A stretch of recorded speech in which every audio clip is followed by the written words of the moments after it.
अरे यार, ये तेरी माँ कहाँ मर गई? मुझे तो बहुत ही भूख लग रही है। पेट में चूहे दौड़ रहे हैं। बुला इसको। अरे नहीं बापू, मैं नहीं बुलाऊंगा। मुझे तो माँ की जली कटी बातें बहुत ही बुरी लगती हैं। हाँ हाँ ठीक है, मैं ही बुलाता हूँ। अरे कहाँ मर गई? कुछ बनाया हो तो ले आ।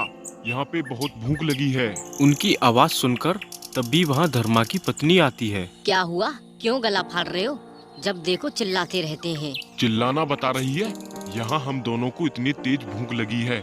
जल्दी से कुछ लेके आ खाने को। बोल तो ऐसे रहे हैं जैसे न जाने कितनी कमाई करके आए हो। जब देखो घर में पड़े रहते हैं और ऑर्डर छांटते रहते हैं। हे भगवान, मैं तो इन दोनों बाप बेटों से तंग आ गई। पता नहीं कब सुधरेंगे दोनों। देखा पिताजी आपने, मैंने कहा था ना, इसकी जली कटी बातें कभी भी बंद नहीं होती। ऐसे सुनाती है जैसे यही हमें करके खिलाती है। बेचारी माँ दूसरों के घर में बर्तन धोने जाती, जिससे कुछ पैसे मिलते उनसे घर का खर्चा चलाती, और दोनों नालायक बाप बेटे हर समय घर में ही पड़ा रहते थे।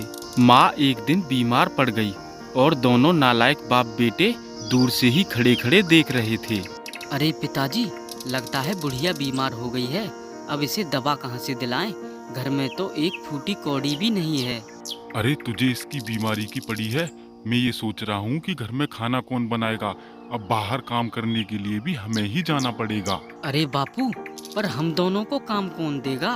उसकी चिंता तू मत कर। मैं एक सेठ जी को जानता हूँ, वो हमें जरूर काम देंगे। चल अब उन्हीं के पास चलते हैं। उसके बाद दोनों बाप बेटे एक सेठ के यहाँ काम ढूंढने के लिए जाते हैं, और वो सेठ उन दोनों को पहले से ही जानता था कि वो कितने नालायक थे। राम राम सेठ जी। और बताओ कैसे हो आप? भाई हम तो बढ़िया हैं, पर तुम बताओ, तुम दोनों ने आज यहाँ आने की कसरत कैसे की? क्या बताएं सेठ जी, इसकी माँ बहुत बीमार है और घर में उसे दवाई दिलाने के लिए फूटी कौड़ी नहीं है। आप हमें काम दे दें तो आपकी बहुत मेहरबानी होगी। देख भाई, तेरी बीवी बीमार है, इसीलिए तुम्हें काम दे रहा हूँ।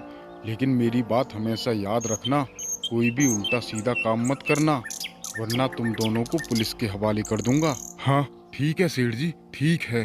सेठ उन दोनों को अपने घर की सफाई में लगा देता है। तभी बेटे को कुछ रुपए दिखाई देते हैं। अरे बापू, वो देखिए, यहाँ पे कितने सारे पैसे रखे हुए हैं। फिर वो दोनों उन पैसों को चुरा लेते हैं, और पीछे से मालिक देख रहा होता है, और देखते ही वो पुलिस को फोन कर देता है।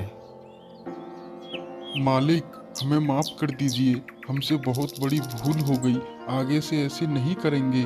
हाँ मालिक, इस बार माफ कर दीजिए, आगे से ऐसा नहीं करेंगे। उनकी बात सुनकर मालिक को बहुत गुस्सा आता है। चुप, बिल्कुल चुप। अब मैं तुम दोनों की बातों में नहीं आऊँगा। थोड़ी देर में पुलिस आने वाली है, तब तुम्हें पता चलेगा। आज तुम दोनों को छोड़ने वाला नहीं हूँ मैं। तभी वहाँ पुलिस आ जाती है, और सेठ पुलिस से बोलता है। आइए इंस्पेक्टर साहब, यही हैं वो दोनों चोर जो मेरे घर से पैसे चुरा रहे थे। इन्हें गिरफ्तार कर लीजिए। ठीक है सेठ जी, आप चिंता मत कीजिए, मैं इन्हें अच्छा सबक सिखाऊंगा। चलो भाई, खड़े हो जाओ। बहुत हो गई तुम्हारी चोरी, आज तुम्हें अच्छा मजा चखाऊंगा। उसके बाद पुलिस उन्हें जेल में बंद कर देती है, और उसकी पत्नी उन दोनों को छुटाने आती है। उसकी बात सुनकर पुलिस उन्हें छोड़ देती है। उसके बाद दोनों बाप बेटा उससे माफ़ी मांगने लगते हैं।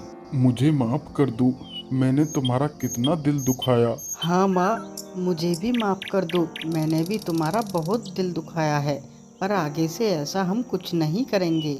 हाँ, और अब से तुम घर में ही रहोगी। बाहर का सारा काम अब हम दोनों किया करेंगे।